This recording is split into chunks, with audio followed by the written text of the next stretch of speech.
Bonjour à tous et bienvenue dans la deuxième partie de mon tutoriel sur la création d'un suivi de formation sur Excel. Dans cette deuxième partie, nous attaquerons l'ensemble des formules de notre fichier. Mais tout d'abord, et comme d'habitude, si vous souhaitez aller plus loin dans les explications, je vous invite à cliquer sur les liens de formation dans la description.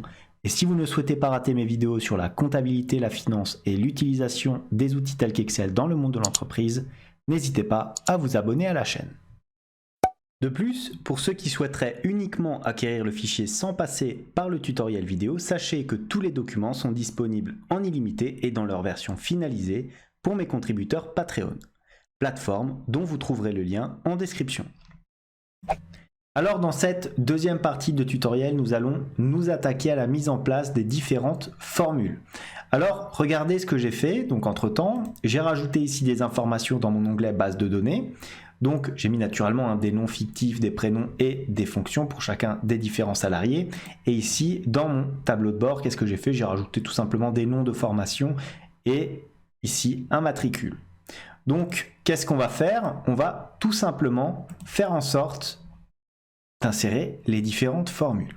Alors, que vont être ces formules? Déjà ici dans mon tableau de bord, regardez, j'ai rempli ici les formules à la main.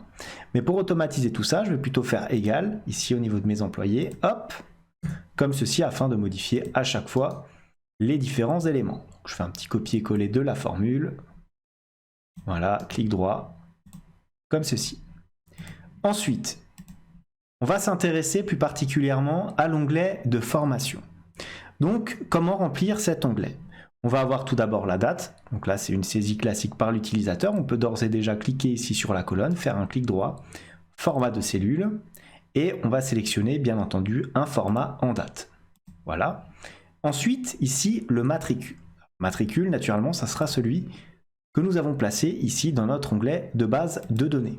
Donc on va sélectionner notre colonne ici, voilà, on va dans données, validation de données, autoriser, on va autoriser les listes.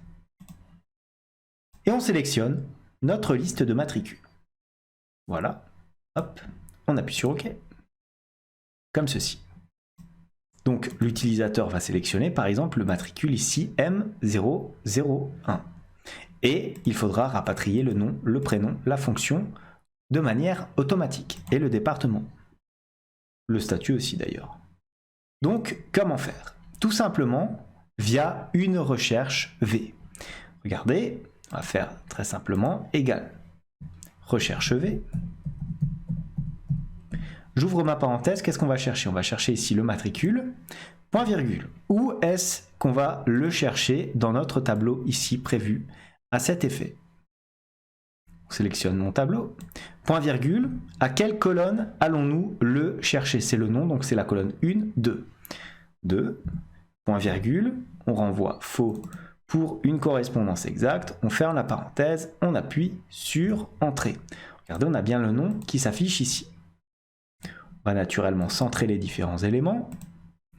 Regardez, si je tire la formule vers le bas, je me retrouve ici avec une erreur. Alors, je vais faire précédent. Voilà. Et ce qu'on va faire, c'est qu'on va intégrer, tout simplement pour éviter cette erreur-là, un petit si erreur comme ceci. Donc si erreur, donc on a la formule. Et sinon, point virgule, on renverra tout simplement une cellule vide comme ceci. Voilà. Maintenant, regardez, si je fais un petit copier-coller ici de ma formule, hop, on a une cellule vide et plus une erreur. Ensuite, que faire? Je peux figer naturellement ma colonne ici dans la sélection de cellules. Donc ici, je mets $, et je peux figer, non, je mets $, dans la formule, voilà, comme ceci, et je fige ma sélection, ma matrice, comme ça et comme ça, voilà. Regardez maintenant, je peux tirer cette formule vers la droite jusqu'au statut, hop, on a plusieurs fois naturellement le même résultat parce qu'on doit décaler à chaque fois notre colonne de recherche. Regardez, on a maintenant le prénom, la fonction qui s'affiche. Voilà, alors on double-clique, hein, comme ceci.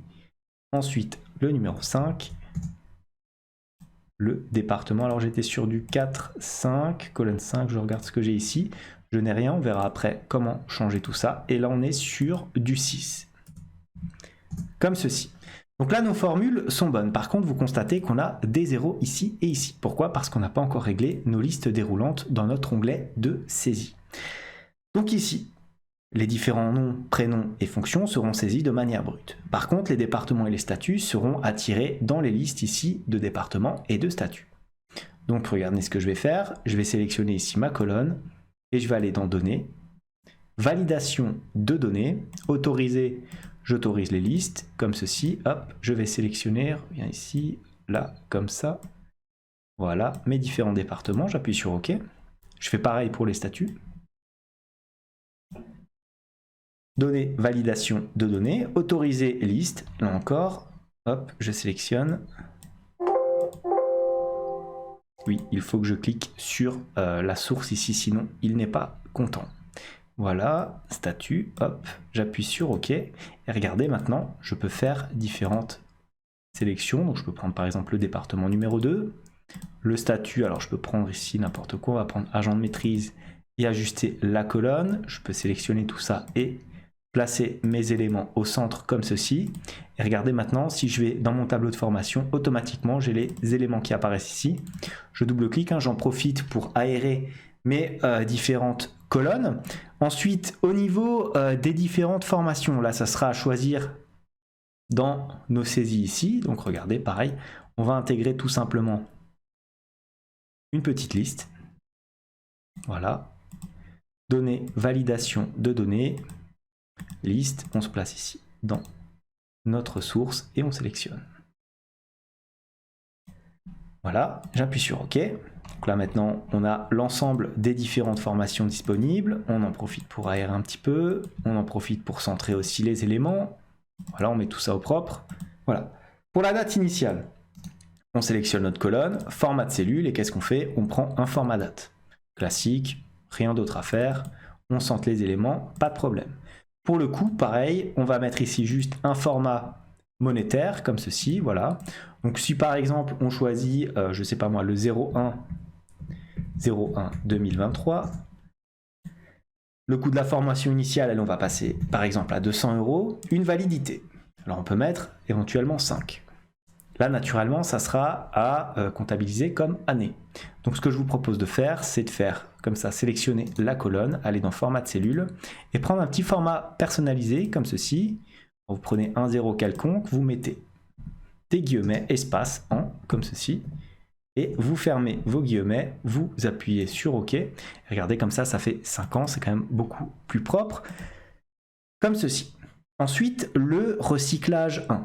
Là, c'est un petit peu la formule plus ou moins complexe de notre fichier, mais là encore, ça va aller.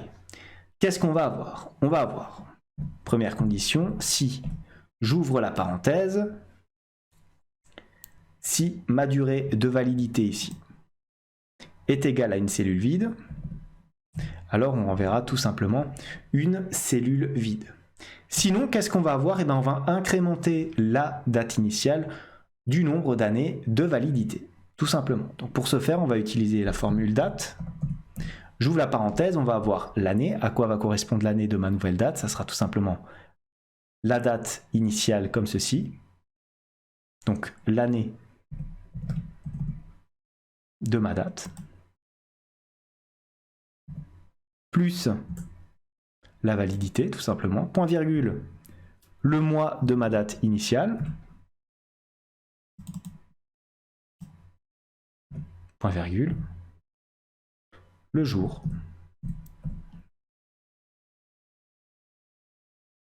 de ma date initiale. Je ferme la parenthèse, alors je la ferme normalement, je dirais 2 à 3 fois, voilà, j'appuie sur Entrée.